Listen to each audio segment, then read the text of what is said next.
Dengan doa dan izin kita semua, saya melaunching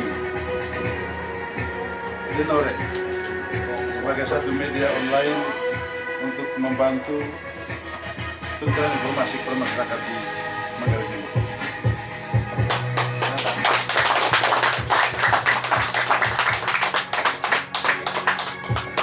Mantap.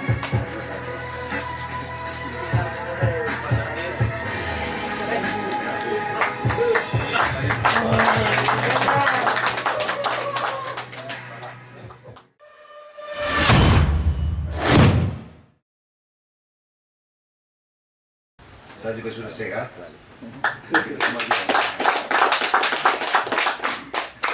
Berkat doa kamu semua. Amin.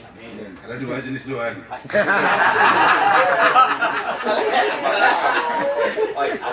Tidak semua doa. Ada dua jenis doa. Tapi semua doa. Doanya kan begini. Woi baik dan baik ya. Itu bentuk doa. Baik, pertama saya hanya menyampaikan dua hal saja. Pertama, media online apa saja di Manggarai Timur atau di Indonesia, termasuk di Linore yang hari ini kita launching, adalah bagian dari perwujudan kebebasan pers. Tetapi kita jangan memaknai kebebasan itu adalah tanpa batas. Teori filsafat apapun, kalau kita pelajari semua kebebasan selalu ada batasnya. Dibatasi oleh siapa? Dibatasi oleh kebebasan orang lain. Kita belajar teori Montesquieu macam-macam. Selalu dibatasi oleh kebebasan orang lain. Tidak ada kebebasan tanpa batas. Selalu dibatasi oleh kebebasan orang lain. Oleh karena itu dirumuslah kode etik profesi. Apa sih? Supaya jangan mengganggu kebebasan orang lain.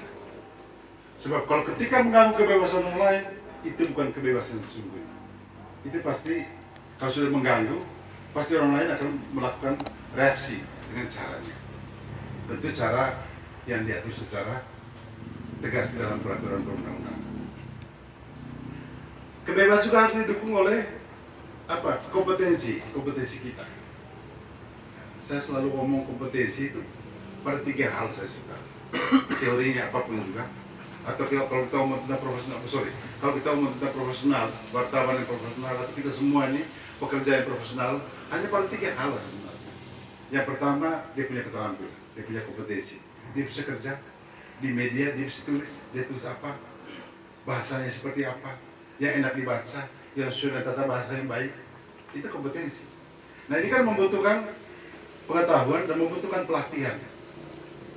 Maka di media disyaratkan setiap wartawan mesti memiliki sertifikat kompetensi pers. Ya toh? Ya. Itu aturan kan?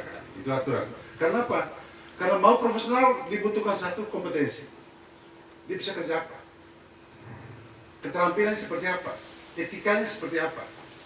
Yang pertama, di profesional. Yang kedua, dia tulis dengan hati yang jujur atau banyak rekayasa.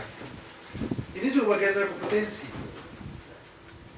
Artinya, kalau saya sering mengatakan, kalau kita pintar saja, hebat ditulis, tapi tanpa dilandasi oleh etika dan kejujuran, kita menjadi pembohong atau kita menjadi penipu. Itu rumusnya. Tapi kalau kita jujur saja, tanpa punya kemampuan, kita juga mudah ditipu. Ya, mudah ditipu juga. Banyak kita sekarang korban penipuan, judi media online, kita tidak tahu. Tapi tawarannya begitu menggiurkan, kita tertarik dengan itu. Atau sekarang ada investasi di sini. Kita tidak paham. Kita tertarik dengan keuntungannya besar. Kita ditipu. Banyak orang sekarang korban penipuan akibat dari kita tidak mengerti barang itu. Lalu kita terjebak dengan rayuan orang yang pintar. Tapi pintar saja atau kompeten saja, jujur saja, tidak ditunjang oleh relasi yang baik, itu mempersempit kesempatan.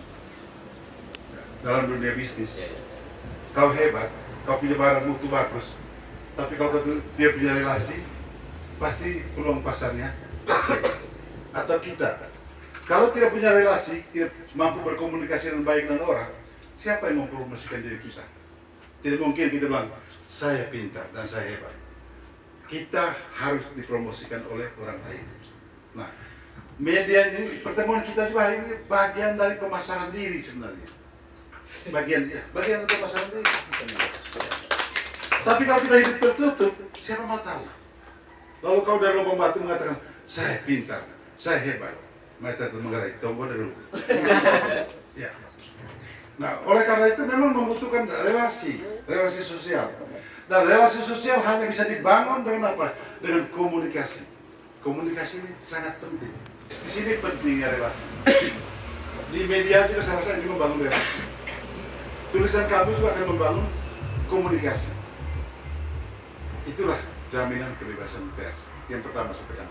Yang kedua, pendapat ini Asani Siregar ya, tugas media adalah membangun karakter bangsa.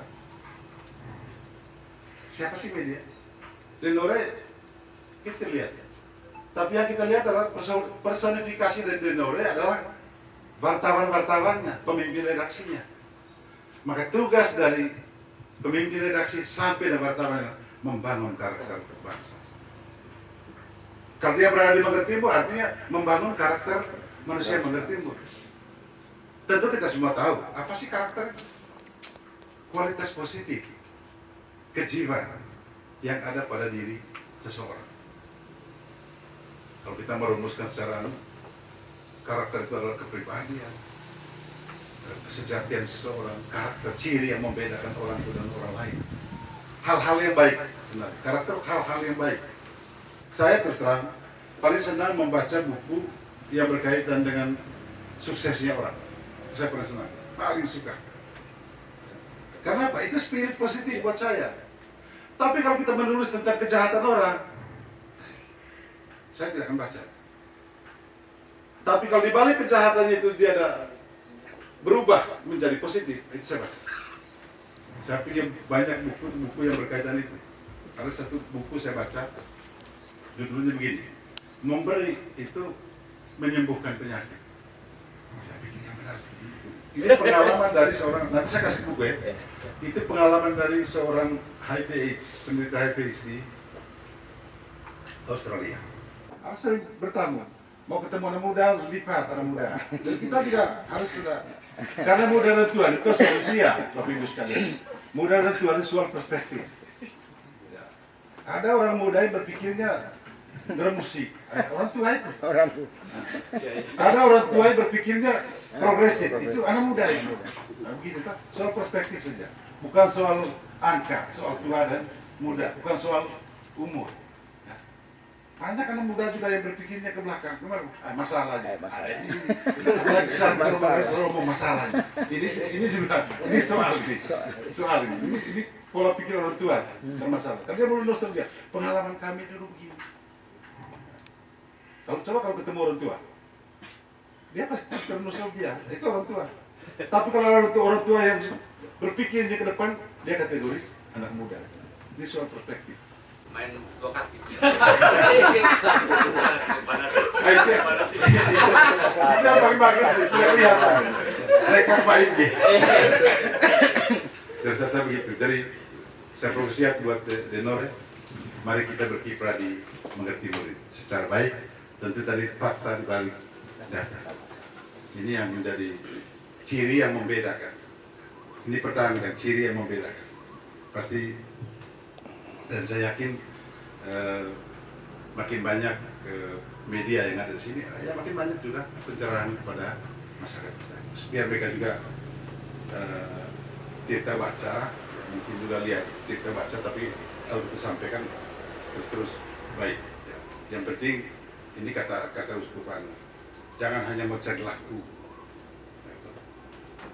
menghilangkan kebenaran. Ya.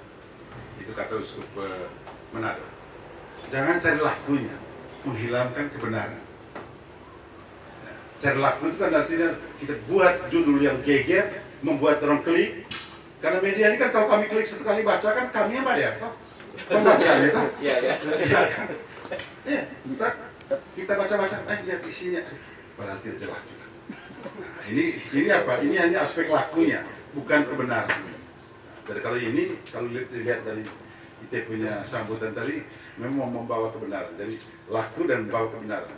Dua-duanya bukan hanya mencari laku, tapi hilang di sisi kebenaran. Karena makin lama kalau kebohongan kalau terus dipelihara, akan menjadi kebenaran juga. Akhirnya kebenaran palsu. Itu saja beberapa hal yang saya sampaikan. Terima kasih. Selamat siang.